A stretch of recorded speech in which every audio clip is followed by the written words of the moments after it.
She turns her head, and the world holds its breath. In room 15 of the Mauritshuis Museum in The Hague, behind climate-controlled glass, a canvas no larger than a throw pillow contains a girl who has been looking over her shoulder for 350 years. The pearl at her ear catches light, a Johannes Vermeer mixed from lead white and a molecule of ultramarine so expensive it cost more than gold. Conservation reports from 1994 confirm the painting surface contains no underdrawing, no preparatory sketch. Vermeer painted her directly onto the canvas in a single, sustained act of looking. This is not fiction. This is what this painting still reveals. The question is not who she was. The question is why, after 3 centuries, we cannot look away. Why this particular turn of the head, this particular gleam of moisture on a lower lip, this particular luminous void behind her should feel so urgent, so unfinished, so impossibly present. Across movements and centuries, artists have obsessed over capturing a moment. But Vermeer captured something stranger. He painted a moment that refuses to pass. If you are listening to this between 10 at night and 3 in the morning, you are in the right place for this story. I would love to hear in the comments which painting keeps you awake at night, which artwork you return to when the house goes quiet. If this kind of deep dive into a single image is something you want more of, the subscribe button is just below, and I promise every episode will take you somewhere specific, somewhere true, somewhere that glows. Let us step through the portal now. You are standing in front of the canvas. It is 1665, maybe early spring, in a modest house on the Oude Langendijk in Delft. The room is cold. You can smell wet plaster from the walls, linseed oil warming in a small pottery jar, the faint metallic tang of pigment dust settling on the floorboards. Vermeer has pinned the canvas to a wooden strainer, positioned it to catch north light through a window you cannot see but can feel. The girl has been standing there for perhaps an hour, her neck beginning to ache from holding the turn. She is not noble. She wears no jewelry except the single pearl, which may not even be real. Vermeer's patron ledgers, preserved in the Delft Municipal Archives, show no record of payment for a portrait commission in this period, which means this girl, whoever she was, is not here because someone paid for her image. She is here because Vermeer needed to solve a problem about light, about turning, about the exact moment before a face becomes fully visible. And then you notice it. The background is black, but it is not empty. It breathes, it pulls, it suggests a space that goes on forever. And the girl is caught between that void and you, suspended in a turn she can neither complete nor abandon. In the 1660s, the Dutch Republic was the wealthiest, most literate, most painting-saturated society Europe had ever seen. Delft alone had more than 30 working painters for a population of 25,000. Art historian John Michael Montius, in a 1982 study of Delft inventories, documented that even modest households owned 6 to 10 paintings. This was not aristocratic patronage. This was a middle-class art market driven by speculative buying, auction houses, and dealer networks that functioned like commodity exchanges. Painters worked fast. They specialized.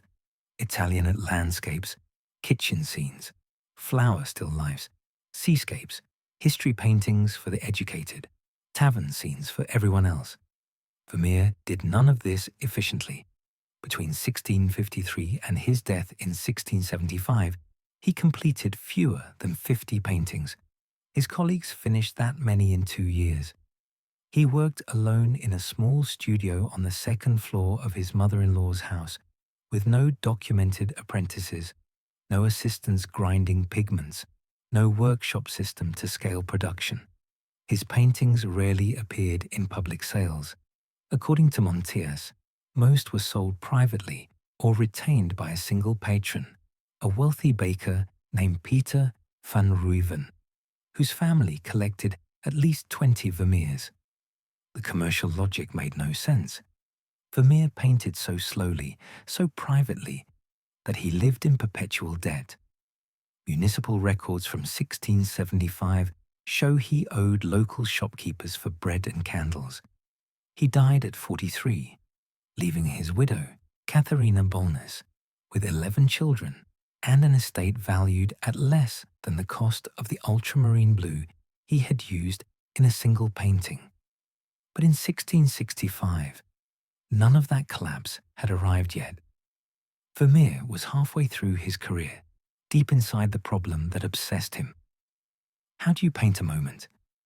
Not a frozen tableau, not a posed allegory, but the texture of lived time, the way a second unfolds in the body. Other painters built narratives. Vermeer built durations. In The Milkmaid, paint becomes the act of pouring. In Woman Holding a Balance, paint becomes the pause before decision. And in Girl with a Pearl Earring, paint becomes the instant of turning, of not quite meeting another person's gaze. The painting has no title from Vermeer's hand. It first appears in a 1676 inventory of Van Ruyven's estate as a head in antique dress. For the next 2 centuries, it moved through private collections, occasionally catalogued, mostly ignored. It was not called Girl with a Pearl Earring until the early 20th century, and even that name is uncertain.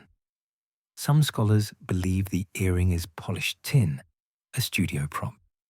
Others argue it is a teardrop of varnish that caught the light and stayed.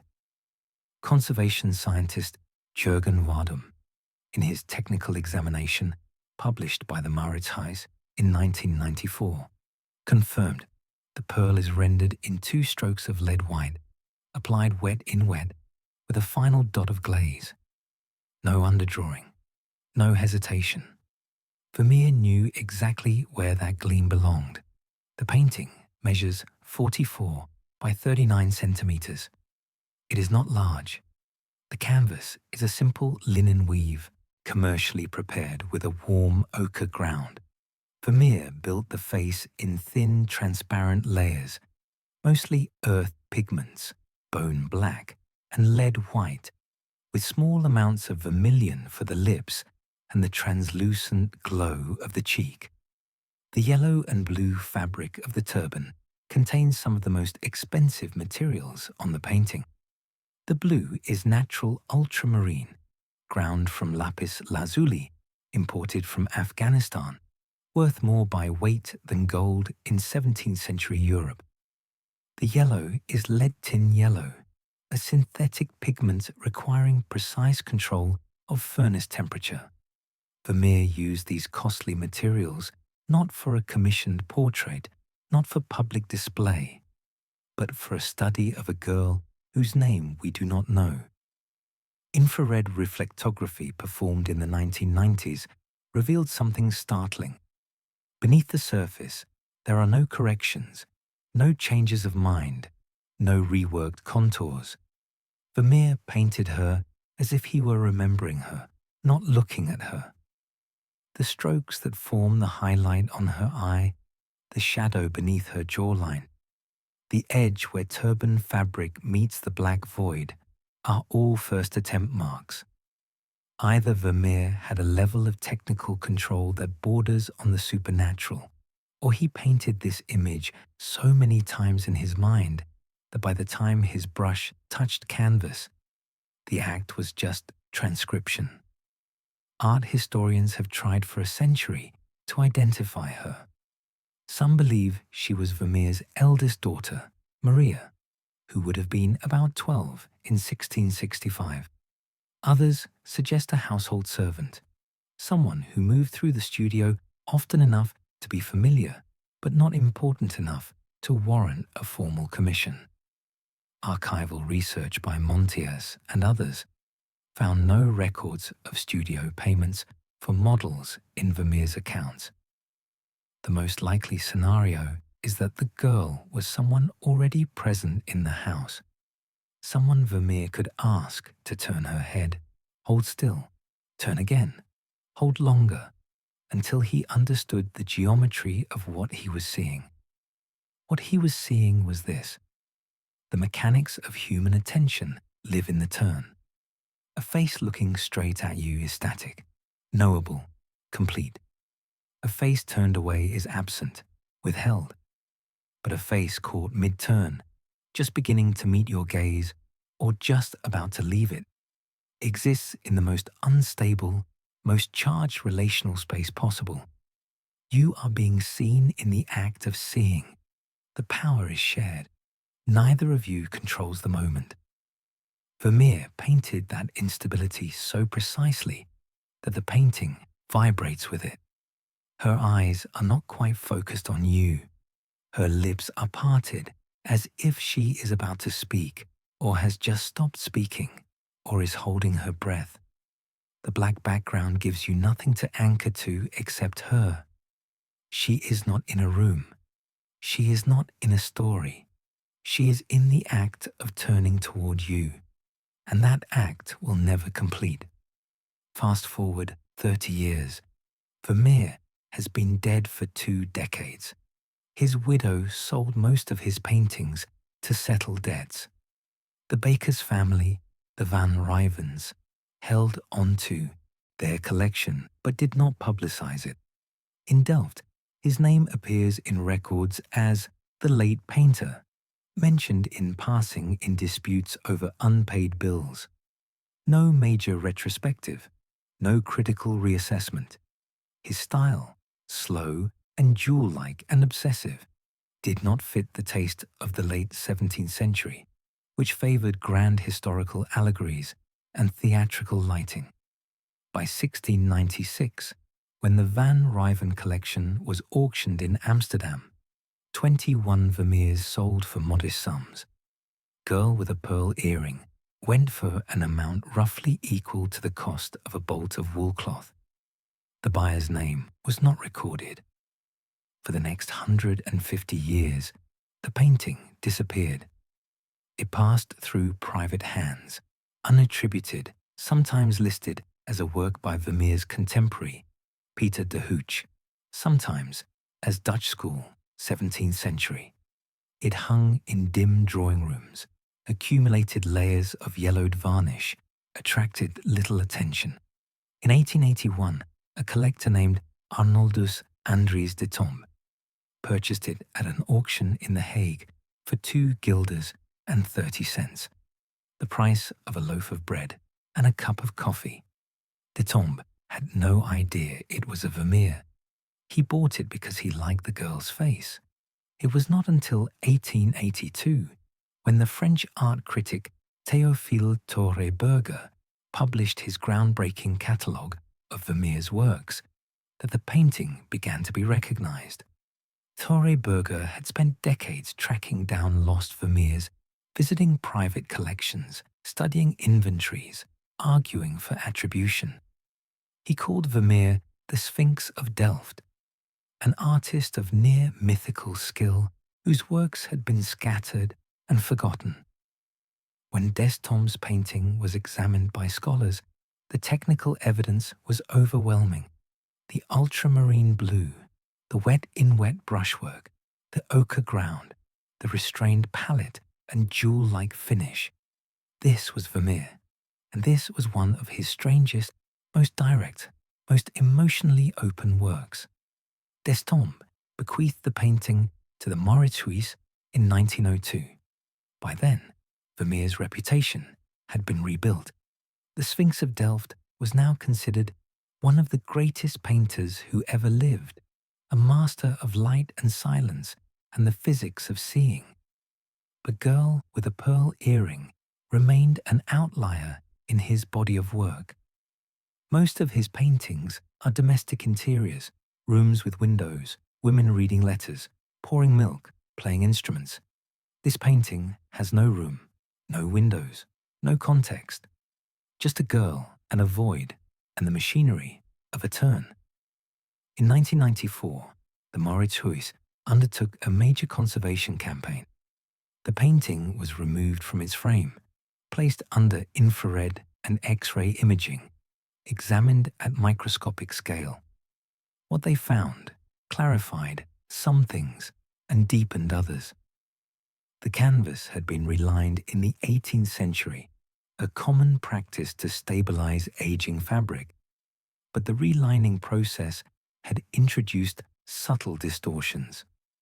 When the canvas was removed from its support and examined flat, researchers discovered that Vermeer had painted it slightly off-square, the head tilted at a marginally sharper angle than it appeared in the frame. The effect was intentional. Vermeer wanted the turn to feel urgent, unbalanced, not quite resolved. They also found that the black background, which appears uniform, is not. Wadum's analysis showed that Vermeer mixed bone black with small amounts of umber and a trace of ultramarine, creating a black that has warmth and depth, that recedes in space rather than sitting flat. Under raking light, you can see the texture of his brushstrokes, broad and loose, applied quickly. He spent days, maybe weeks, building up the layers of the face and turban with exquisite control. And then he painted the background in perhaps an hour, as if the void itself were impatient to contain her. The painting traveled to Japan in 1984 for an exhibition that drew more than 1 million visitors. It traveled to the United States in 1995. Each time, it was seen by hundreds of thousands of people, and each time, the Mauritshuis received the same reports. People stood in front of it and wept, not because it was beautiful, though it is, not because it was famous, though by then it was. They wept because the girl seemed to see them, specifically, individually, as if Vermeer had painted her 300 years ago for this exact moment of meeting. In 1999, the novelist Tracy Chevalier published a historical novel imagining the girl as Griet, a young servant in Vermeer's household who becomes his assistant and model. The novel was fiction, openly speculative, but it did something unexpected. It made the painting more famous than it had ever been. Suddenly, the girl with a pearl earring was not just an art historical object. She was a character, a story, a figure readers felt they knew. The novel was adapted into a film in 2003. The painting's image appeared on posters, book covers, coffee mugs, tote bags. It became an icon, stripped of context, reproduced endlessly, the girl's face floating in digital space, divorced from the museum, from Delft, from the specific grain of Vermeer's canvas. The Mauritshuis struggled with this. They were proud that the painting had reached so many people, but they worried that the saturation of its image was replacing the experience of standing in front of the actual object. In interviews, curator Emily Gordenker emphasized that the painting is small, quiet, physically intimate. It is not designed to be seen from across a gallery or reproduced at poster scale. It is designed to be encountered alone, at close range, in silence, where the mechanics of the turn can work on you the way Vermeer intended. Because here is the thing the reproductions cannot convey. The painting is not complete. It is not a finished statement. It is a question held open. The girl is turning towards you, but she has not arrived. Her gaze is not quite focused. Her lips are parted, but she has not spoken. The pearl glows, but it does not resolve into a solid object. The black behind her suggests infinite depth, but it gives you no orientation. You are caught in the same suspension she is. The painting asks you to stay in that unresolved space, to feel what it is like to be seen and not yet known. Vermeer died in 1675 during a collapse of the Dutch art market. The Third Anglo-Dutch War had devastated trade, and the speculative bubble in painting that had sustained Delft's artists for decades burst almost overnight. Painters who had made steady livings found themselves unable to sell work. Vermeer, already fragile financially, could not survive it. He died in December, possibly from a stroke, possibly from stress, leaving Katharina with a house full of creditors and 11 children to feed. She sold his paintings quickly for whatever price she could get. Most ended up in private collections, unattributed, and within a generation, Vermeer's name had nearly vanished. But the paintings themselves did not vanish. They survived. They moved through centuries of hands, accumulating varnish and grime and reattributions, until scholars like Tore Berger began the slow work of reconstruction. What they reconstructed was not just a body of work, but a way of seeing. Vermeer painted like someone who believed that the world, in its ordinary moments, contained all the mystery anyone needed. A girl pouring milk, a woman reading a letter, a girl turning her head. He did not need mythology or drama or grand historical subjects. He needed only light, pigment, and the discipline to watch long enough to see what was actually there. Girl with a pearl earring is often called Vermeer's Mona Lisa, but the comparison misses the point. The Mona Lisa is an enigma wrapped in prestige, a painting that has become synonymous with art itself.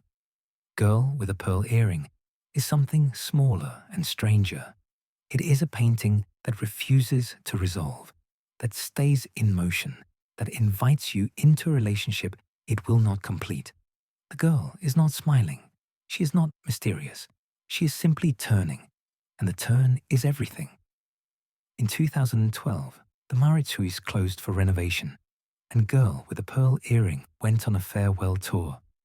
It traveled to Tokyo, San Francisco, New York, and Atlanta, seen by more than 2 million people over 2 years. The crowds were enormous. People waited in lines for hours to spend 30 seconds in front of the painting.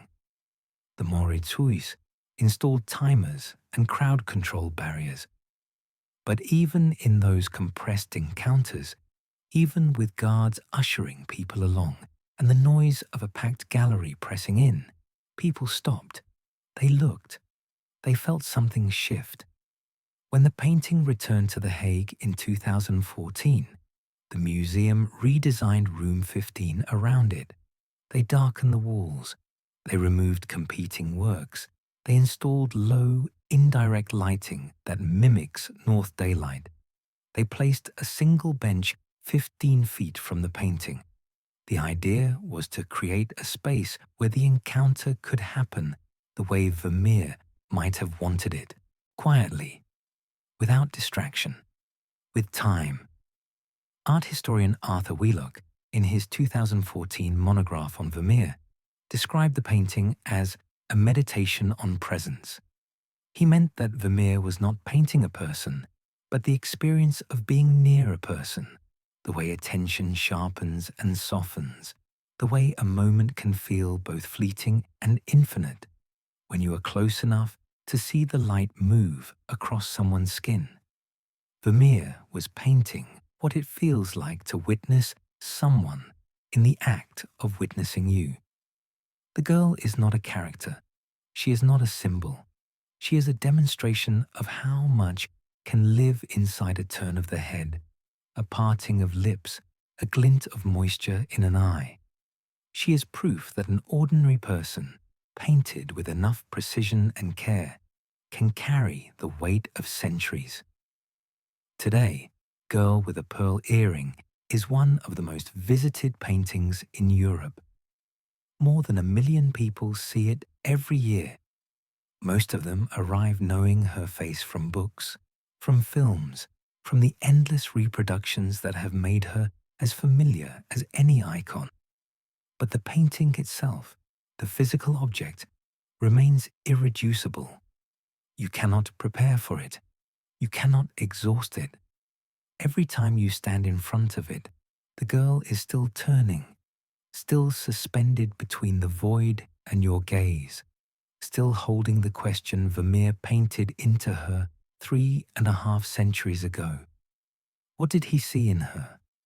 What did he need to understand about the turn, about the meeting of two people's attention that required him to paint it with such care, such slowness, such an extravagant expense of ultramarine and time? We do not know.